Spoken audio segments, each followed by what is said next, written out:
Manager. Et nous retrouvons maintenant depuis Boston Simon Serroussi. Bonjour à vous Simon. Bonjour. Et merci de nous rejoindre. Vous êtes l'ancien porte-parole de l'ambassade d'Israël à Paris. De nombreux points d'interrogation demeurent toujours cet après-midi au sujet de la libération d'un nouveau groupe d'otages aujourd'hui retenu dans la bande de Gaza. Et en violation de l'accord initial, 9 enfants seraient libérés mais sans leur mère. C'est ce qu'on a appris il y a quelques instants, sans leur mère respective. Les autorités israéliennes, Simon Serroussi, peuvent-elles accepter de se soumettre à ces nouvelles conditions posées par le Hamas ? C'est un dilemme terrible. Et je ne peux pas vous dire exactement quelle décision nos dirigeants doivent prendre. Les deux options sont mauvaises, si je puis dire. Ouais. Accepter les conditions du Hamas et accepter et laisser à cette organisation terroriste la capacité de donner le ton, entre guillemets, et de choisir les conditions de l'accord est extrêmement problématique. En refusant, on peut aussi potentiellement perdre le retour d'enfants, ce qui est quelque chose d'essentiel pour Israël, qui est quelque chose d'essentiel pour le peuple d'Israël aujourd'hui. Donc c'est un dilemme terrible et je ne voudrais vraiment pas être à la place de nos dirigeants aujourd'hui. Ce que je peux vous dire, c'est qu'il y a aussi une tentative du Hamas de rallonger cette trêve. On va y venir dans un instant, Simon, mais juste sur ce dernier point, ou plutôt ce premier point sur la libération d'otages, est-ce que la médiation américaine ou qatarienne peut permettre convaincre, en tous les cas, de contraindre le Hamas à réévaluer sa position et à permettre à la libération et des enfants et des femmes et de leurs mamans, en l'occurrence ? C'est évident, et la médiation qatari en particulier est un des seuls leviers qui existent sur le Hamas en dehors de la force. Et il faut le dire de façon très claire, cette libération d'otages est aussi possible par l'opération militaire extrêmement puissante qui a été entreprise par Israël.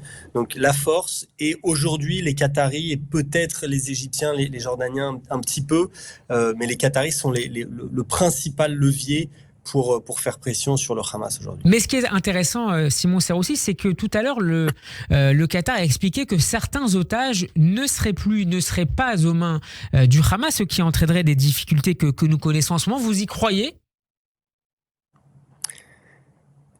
C'est difficile de connaître tous les détails. Il paraît évident que le djihad islamique a au moins une partie des otages entre ses mains.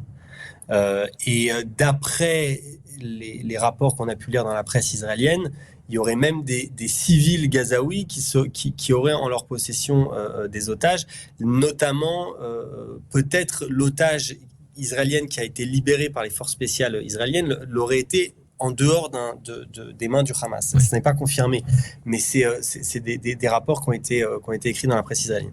Donc je pense que la situation est chaotique sur place. Je pense que le Hamas aussi perd pied militairement et en termes de sa capacité de gérer la bande de Gaza en raison de l'attaque israélienne. Et donc c'est possible qu'il y ait toute une partie du terrain qu'il n'arrive plus à contrôler et potentiellement certains otages. Alors vous l'évoquez, il y a un instant, le Hamas pousse en faveur de la pérennisation de cette trêve. L'Iran suit évidemment cette même ligne. On a écouté Joe Biden tout à l'heure avancer les raisons pour lesquelles il espérait prolonger également cette trêve de quelques jours et ambitionner qu'elle puisse être mise en place d'ici peu. Quelles sont les conditions qui pourraient permettre à Israël d'accepter sans mettre en difficulté, soit sans mettre en danger ses soldats sur place, en particulier dans la bande de Gaza? Je pense que les soldats sont déjà mis en difficulté avec une trêve de 4 jours. Il faut le savoir, il faut le dire de façon très claire.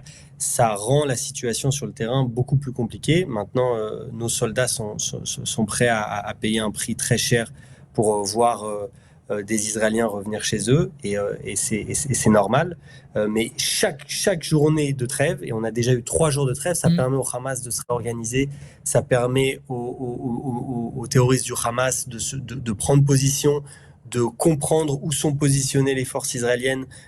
C'est pour cela aussi que dans l'accord, ils ont insisté sur le fait qu'Israël ne puisse pas avoir de drones dans certaines zones pendant de la bande 6 heures, de Gaza pour justement pouvoir se repositionner. Donc c'est extrêmement compliqué et chaque jour qui passe met nos troupes encore plus en danger et aussi faut savoir que l'armée, c'est une grosse machine, c'est aussi beaucoup de psychologique, c'est-à-dire que les soldats sont motivés, ils sont au combat depuis des jours. Un arrêt comme ça pendant plusieurs jours, c'est très compliqué. C'est très compliqué pour repartir ensuite.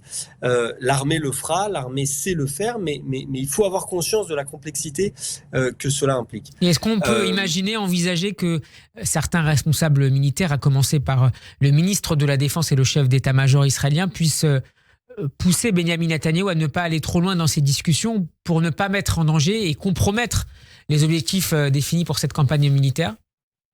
Je pense que tout le monde en Israël et les chefs militaires en premier sont prêts à faire tout ce qu'il faut afin de libérer les otages. Et si rajouter quelques journées de trêve peut permettre de faire libérer des otages, je pense que la décision sera prise de le faire. Par contre, si le Hamas commence à jouer, à continuer à mentir et à essayer de changer les règles du jeu une fois que l'accord a été passé, je pense qu'il y aura beaucoup moins de capacité israélienne à faire des compromis si le Hamas ne respecte pas les règles du jeu. Merci beaucoup Simon Serroussi d'avoir été avec nous. Je rappelle que vous êtes l'ancien porte-parole d'Israël à Paris. Bon après-midi à vous et bonne semaine. Merci.